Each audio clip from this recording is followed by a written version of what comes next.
When the Most High apportioned the nations, he divided humankind. He fixed the boundaries of the peoples according to the number of their gods. Really? That's the way the NRS, the New Revised Standard, does it, because they take it from the Septuagint. Kind of interesting. But let's go further.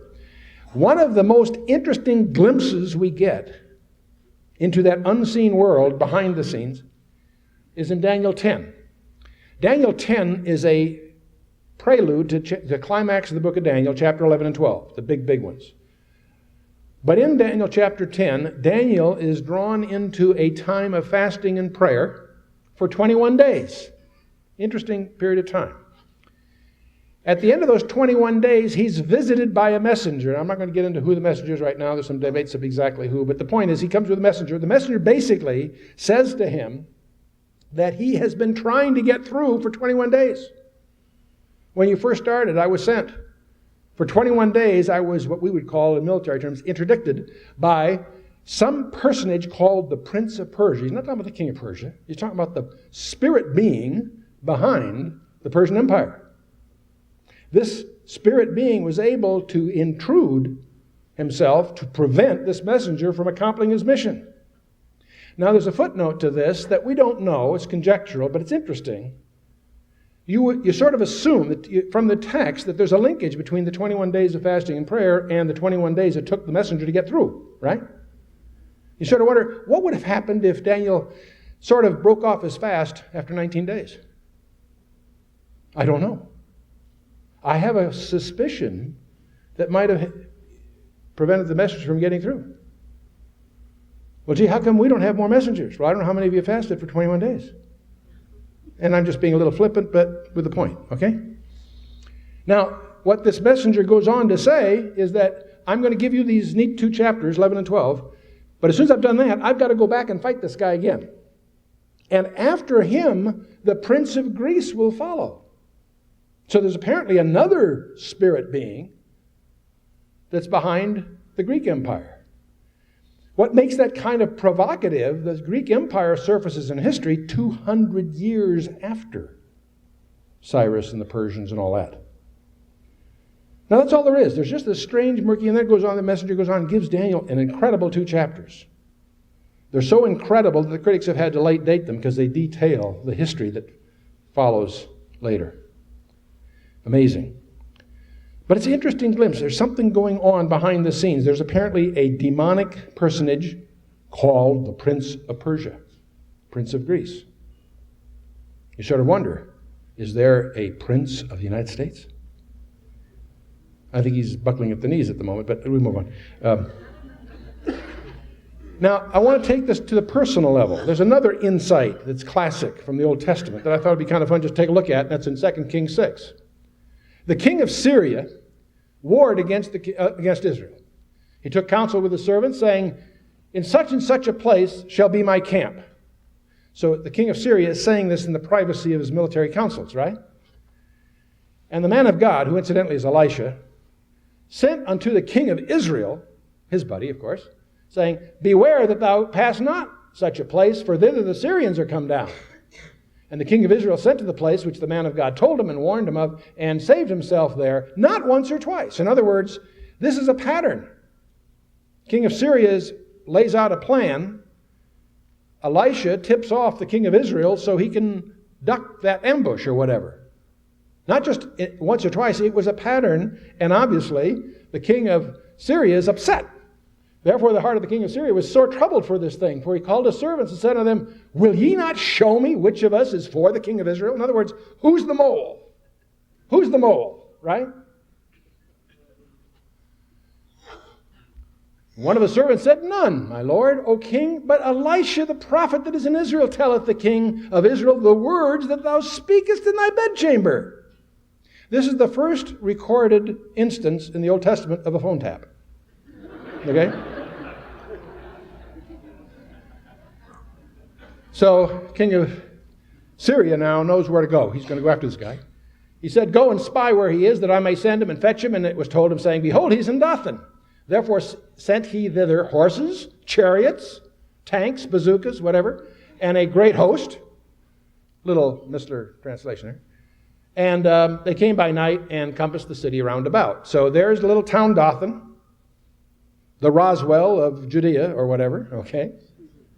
And it's surrounded now by the Syrian army, okay? Now, let's take a look at the physical situation. When the servant of the man of God was risen in the morning, early, gone forth, behold, the host compassed the city both with horses and chariots. And his servant said unto him, Alas, my master, how shall we do? He's panicked. He looks out in the morning and, there they are. Now, this is the spiritual assessment. Elisha says to his servant, don't sweat it, Ace. No, he says, fear not, for they that be with us are more than they that be with them. Now, I don't know what went through the servant's mind. I suspect he thought, gee, that sounds like a platitude out of one of your sermons. Hey, fella, I can hear their engines running out there. They're revving up their engines. They're out there, boss. That's sort of the way I visualize this. He hears we're spiritually okay, but come on, there they are, right? Elisha gets the picture. Elisha prays. And you can almost hear his almost disdain or frustration with his servant.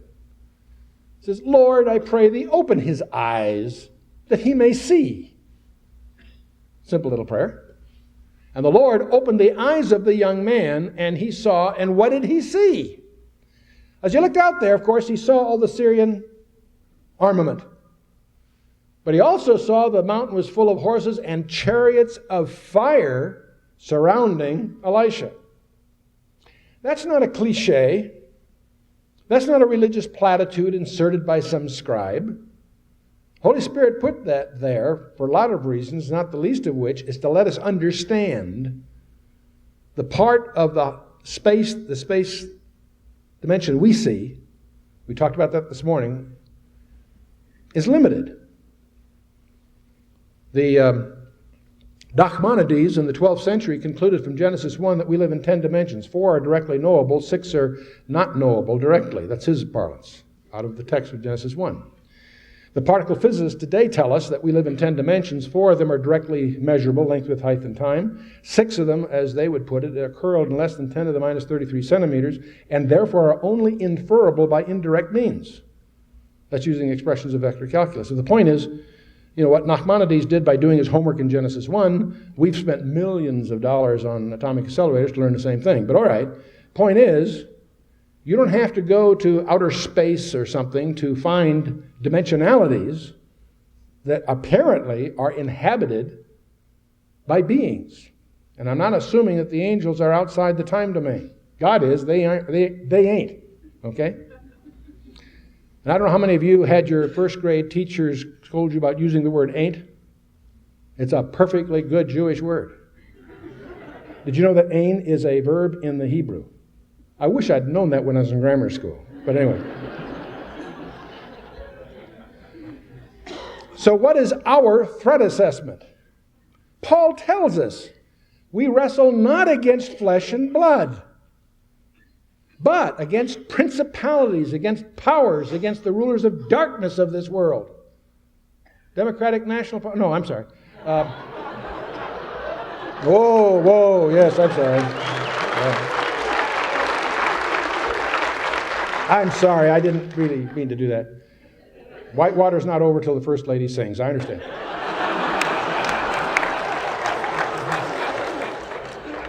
Against principalities, against powers, against the rulers of darkness of this world, against spiritual wickedness in high places. So our resource is not Genesis 6, it's Ephesians 6. And just to anticipate the conclusion here, I am going to ask each of you that have taken this conference seriously to make a commitment between you and the Lord to undertake a serious study of Ephesians 6, 10 through 17. We won't do it here tonight because we've got other things to cover. We'll touch probably on some of that tomorrow morning.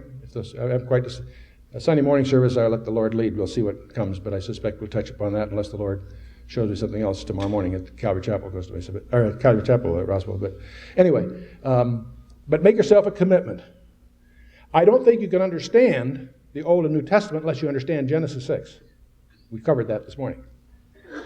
But your resource is not in Genesis 6, your resource is in Ephesians 6. Easy to remember. Paul tells us, wherefore take unto you the whole armor of God. That's an imperative. It doesn't happen automatically. It doesn't happen because you've been spirit-filled on some occasion. Not that I'm knocking that, don't misunderstand me. It's something you have to do. You have to put on, not your favorite pieces. The whole, he says it twice in the passage, by the way. Put on the whole armor of God. When do you do that? During the battle? Before the battle.